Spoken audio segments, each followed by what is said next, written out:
It's August 2021 and the Taliban has de facto taken over Afghanistan, establishing full territorial control after it was toppled in 2001 by American and NATO troops who invaded and occupied the country for almost 20 years.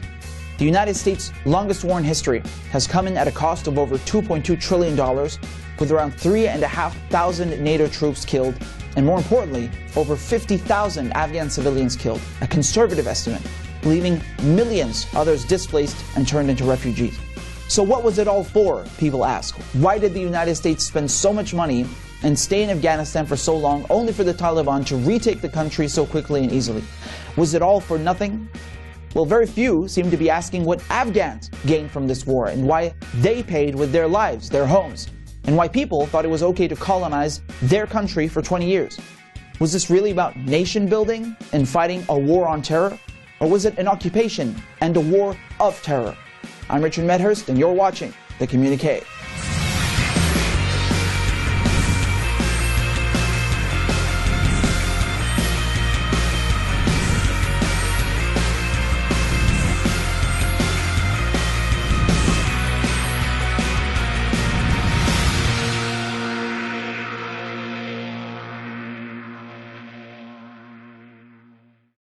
Almost 20 years ago, following the events of September 11th in 2001, a cataclysmic chain of events was set into motion by the neoconservative administration of George Bush and Dick Cheney.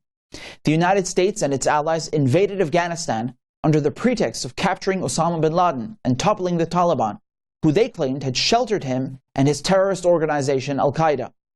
Afghanistan quickly turned into a quagmire for American and NATO troops who were unable to catch bin Laden nor establish full territorial control over the rugged and rough terrain of this Central Asian country. And despite this, year after year, every American president since Bush, including Obama and Trump, kept the war going. The defense budget got increasingly bigger, and the arms manufacturers made bigger profits as they provided everything from boots to bullets to tanks and missiles. And all the while, the U.S. was able to maintain a military presence on China's borders, Iran's borders, and in close proximity to Russia. It's only until 2011 that Osama bin Laden was allegedly killed during a U.S. raid. And despite this, the U.S. continued occupying Afghanistan for another 10 years under the pretext of nation building. They argued that Afghanistan wasn't equipped to deal with any of the challenges that it faced and it needed help. NATO claimed to be training the Afghan security forces who were supposed to take over once they left, which would be on May 1st of 2021, as agreed by Donald Trump's administration and the Taliban in Doha last year. And so here we are. And what happened when NATO began to leave? Complete chaos. The supposedly 300,000 strong Afghan security forces that the U.S. claimed it had spent 20 years training and equipping suddenly vanished overnight. U.S. President Joe Biden blamed the entire collapse of the Afghan government and security forces on Afghans, and then had the audacity to claim that the U.S. should have never been in Afghanistan nation building, after he supported the war on terror, the war on Iraq, and oversaw the occupation of Afghanistan as vice president under Obama. Ironically, on July 8th, Biden gave a speech ensuring there will be no humiliating withdrawal from Afghanistan or anything like what we saw in Saigon. There's going to be no circumstance where you see people being lifted off the roof of an embassy of the United States from Afghanistan. And of course, that's precisely what happened. The withdrawal was most definitely just like Saigon, if not worse. Just to give you an idea of how fast the Taliban was able to advance and gain territory, on July 9th, the Taliban held 90 provinces. Meanwhile, the Afghan government and security forces held 141, leaving 167 provinces contested. 1 month later, on August 16th, and the Taliban now controls almost every single district in the country. In many instances, it even took back some cities like Jalalabad and provincial capitals without a fight. Images of people panicking and attempting to flee the advancing Taliban flooded the news. U.S. military planes took over Kabul International Airport, ferrying diplomats, military, and other people deemed worthy enough by the U.S. government of being airlifted out of the country. People were desperate to be evacuated. They were seen scaling the walls of Kabul's international airport, desperately trying to get out of the country. As one of the American planes was preparing to take off on the runway, people could be seen walking alongside it and even clinging onto the plane. A tragic video even showed some people falling to their deaths from the departing aircraft, and another person is reported to have later been found in the plane's landing gear. Again, a very tragic reminder of just who NATO prioritized and who it left behind when the chips were down. Now, a striking photograph was taken showing an American Chinook helicopter flying over the U.S. Embassy in Kabul. This immediately drew comparisons to the iconic photos that we saw taken in Vietnam in 1975, when people were being evacuated by helicopter from the rooftop of the U.S. Embassy as the People's Army of Vietnam advanced to take the city. Now, asked about these comparisons, a visibly irritated Secretary of State Antony Blinken rejected outright the similarities between the U.S. withdrawal in Kabul and 50 years prior in Saigon. President Biden said that under no circumstance, and that was his word, those were his words, under no circumstance would the U.S. personnel, embassy personnel, be airlifted out of Kabul in a replay of the scenes that we saw in Saigon in 1975. So isn't that exactly what we're seeing now? I mean, even the images are evocative of what happened in Vietnam. Let's take a step back. This is manifestly not Saigon. And yet the mountains of photographic evidence suggest otherwise. Indeed, not just analogously, but tangibly and quite visibly, Biden's Saigon moment had come. Joining me on the program to talk about Afghanistan is Ray McGovern, who worked as a CIA analyst for 27 years. He prepared the president's daily brief for Ronald Reagan when Reagan was president. In 2006, McGovern returned his commendation medallion in protest over the CIA's torture program. And he's been a vocal critic and outspoken activist against war. He even publicly confronted Donald Rumsfeld for the Bush administration's lies on Iraq.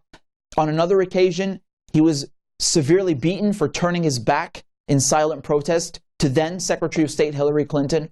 He's appeared on virtually every major news network, as well as numerous other radio, TV shows, and documentaries.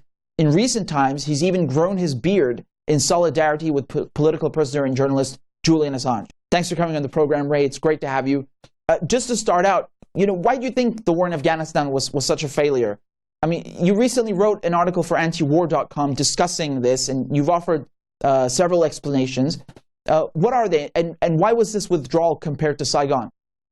Well, the activities and the events speak for themselves. The only thing I would point out is that for one group, it was not a failure at all. It was a gravy train. The entity that I call the military, got a pencil? Military, Industrial, Congressional, Intelligence, Media, Academia, Think Tank Complex. Now, what do I say? Media, as in all caps. Well, media is the linchpin here. You can't deceive the American people at large without capturing the media. The media, of course, is happy to be captured. And so you have what Dwight Eisenhower warned against 60 years ago now, the military-industrial complex on steroids. So these people made money hand over fist. I think the latest indications are that if you had stocks in Lockheed or Raytheon, your gains in this sort of gainful period, over the last 20 years, would be 58% higher than the norm of the gains, and that does not make me wish that I had invested in any of these war things. But it's very instructive, isn't it, how people profiteer on wars, and the foot soldier dies or gets wounded. So, when we talk about the military-industrial complex, which you've eloquently expanded to include other fields which are indeed complicit. I mean, what concretely made it such a gravy train? Money. I mean, I just mentioned the appreciation of stocks. A lot of these generals went through the revolving door. Even Austin, Defense Secretary Austin. Well, now he was head of CENTCOM, the Central Command, which commands that area of the world, Afghanistan, Iraq, and the rest of it. And when he retired as CENTCOM commander, he was really unapologetic about what had just gone on. He testified before Congress just before he retired. And they asked him, now,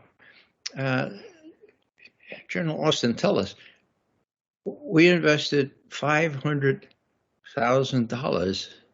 $500,000 in preparing and training good guys, moderate terrorists, to go into Syria and do our bidding. Yeah.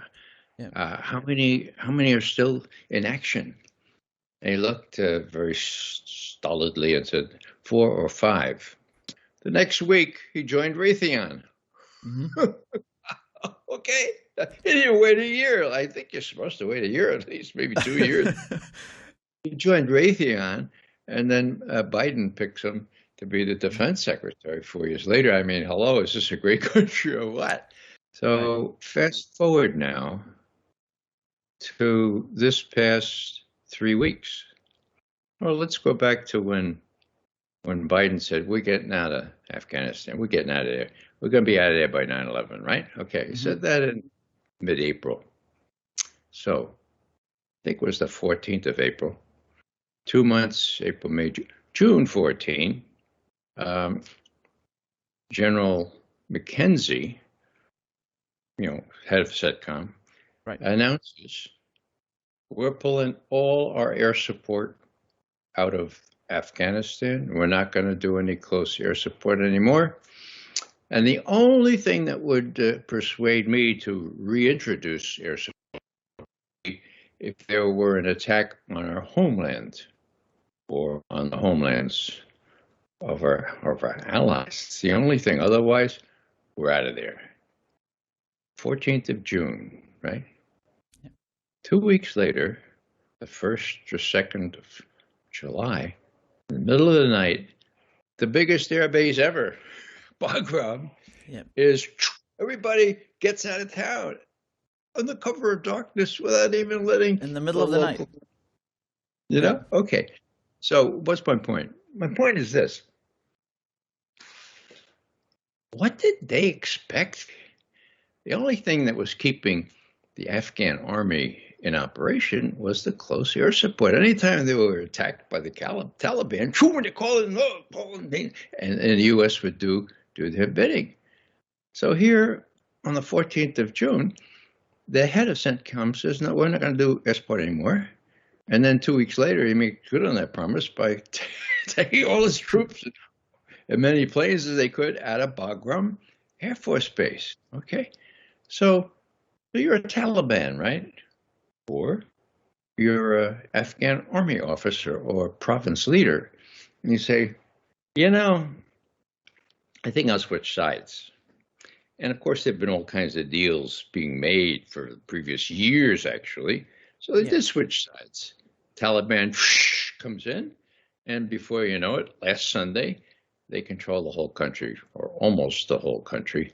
They come into Kabul. Yeah, and when we're talking about withdrawal, the troop numbers have fluctuated. As you said, it was 6,000. It was supposed to be 2,500 and go down. But regarding the CIA, what about the CIA? Because as we know, the first people on the ground in Afghanistan in 2001 were CIA. They were paramilitaries. And we've heard no mention whether they're withdrawing. As a matter of fact, the CIA director Burns said back in April that they're not leaving. And, that's not been covered anywhere in the media.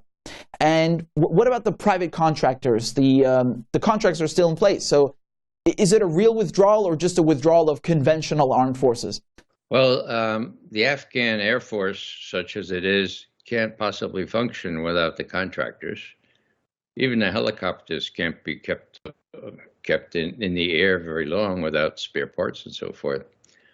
So the contractors will have to stay. Huh? You think the Taliban's going to say, okay, you keep our helicopters going and you can stay? Well, maybe, because there are helicopters now, I mean, hello. The whole thing is so sadly ludicrous. The fellows from the CIA that came in on those horses, remember that? All those pictures, they came in on the horses, and they were catering to the Northern Alliance, those warlords that are just worse than the Taliban, in my view. They're gone. I mean, the U.S. military took over, And one function of that, which is worth emphasizing, is that once the U.S. military takes over, once the U.S. military is at war, well, they do their own intelligence. Thank you very much. We don't need the CIA or DIA or anything else. We know what the battle requires. And so just as in Vietnam. Do you think it's a coincidence that there's no negative coverage of the war, but there is negative coverage of the withdrawal? No, I don't think that's a coincidence. I have very few good things to say about the Washington Post. Actually, only one. And that is that almost 2 years ago, they printed Craig Whitlock's Afghanistan papers. My God. You don't need anything else to see the lying and the cheating and the profiteering and the avarice and the hubris that characterized our top military and political figures. Now, this is documentary, okay? So if anybody listening or watching here would want to know what's really going on, just look up Craig Whitlock, the Afghanistan papers, and you'll see what a charade it was. Actually, not sure. Charade is nice. I mean, it was a war crime. What's going to happen, and lots of people died. Yeah, I mean, people are focusing very much on the withdrawal and saying that it's been badly executed, it's botched. Do you think it would have been different, perhaps, had it been completed under Trump, since he agreed to this deal with the Taliban? It's really hard to speculate on that kind of thing. But what did they expect to happen here? And so, the next logical step, in my view, is, did they do it deliberately? Did they want the biggest mess that possibly could occur by simply not doing the necessary planning? It boggles the mind to think they were so dumb, that they didn't get really with it. So do you think this whole campaign has diminished the standing of the U.S. and its allies across the world as military powers, as nation builders, and so forth? Well, it was avoidable, of course. It was perpetrated for the wrong reasons. Everything is obvious now, so certainly. Here's a specific. 6 days ago, on Sunday, there were three Luftwaffe,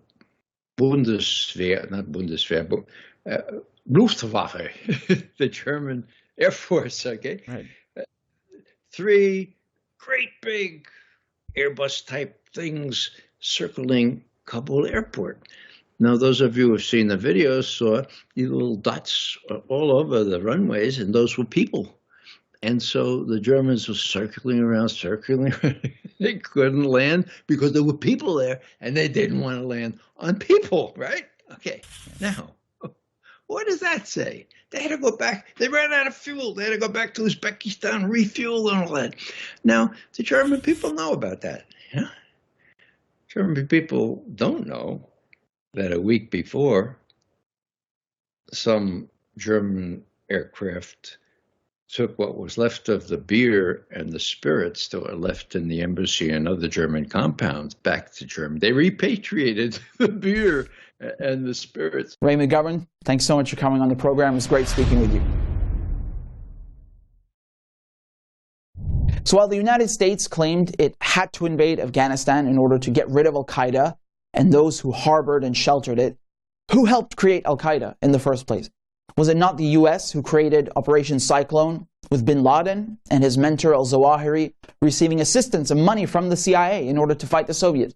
Is the U.S. not supporting al-Qaeda in Syria right now known as HTS, which controls Idlib? Who armed these Salafi terrorists and turned a blind eye to Saudi Arabia's export of Wahhabism? The United States, and even Hillary Clinton admits this on tape, that the U.S. helped create and fund al-Qaeda, the same enemy that it claims to be fighting today. I mean, let's remember here, the people we are fighting today, we funded 20 years ago. And we did it because we were locked in this struggle with the Soviet Union. They invaded Afghanistan, and we did not want to see them control Central Asia.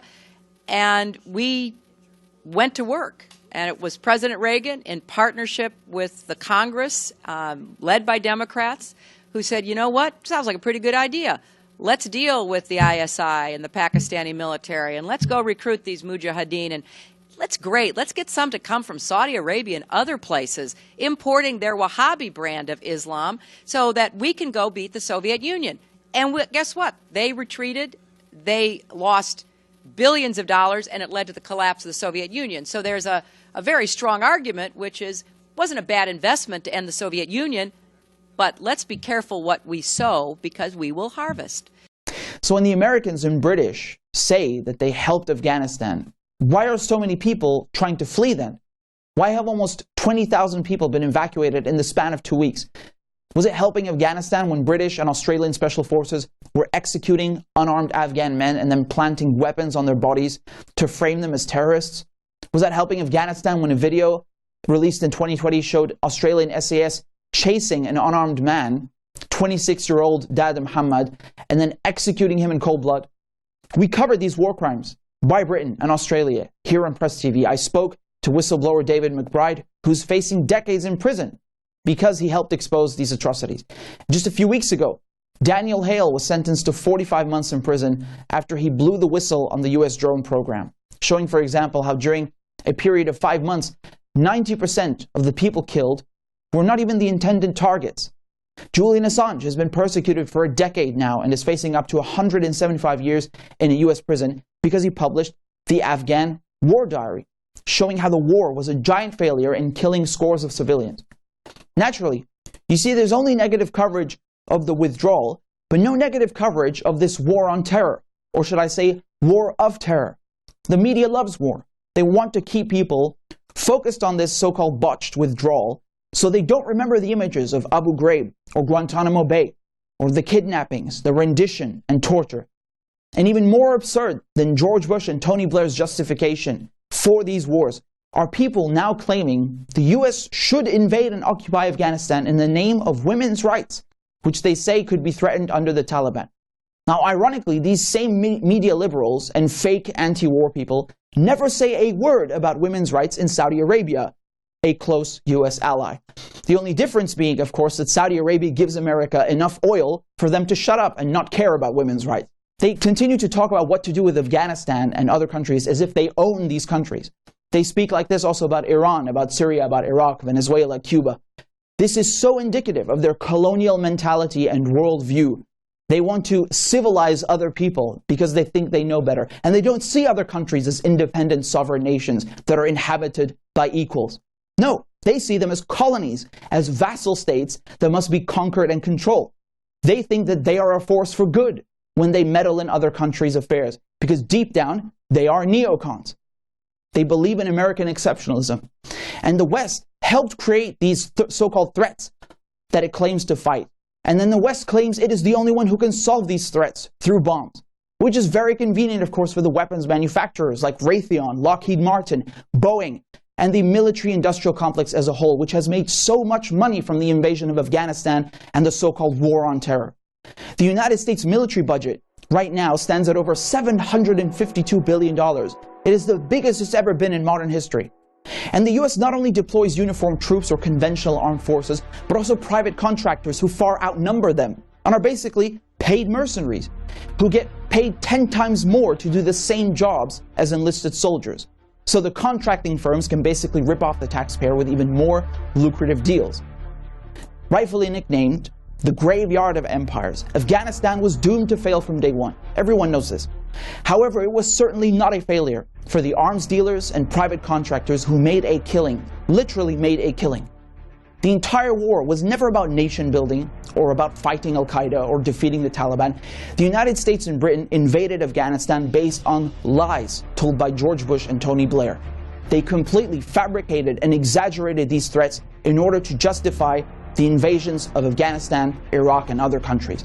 And the only people who benefited from these wars are the arms industry and other private corporations. And if people continue to ignore the truth, if there is no autopsy and detailed critique of the war on terror, then people will learn nothing and will be fooled again in the future. Thanks for tuning in. I'm Richard Medhurst, and this is The Communiqué.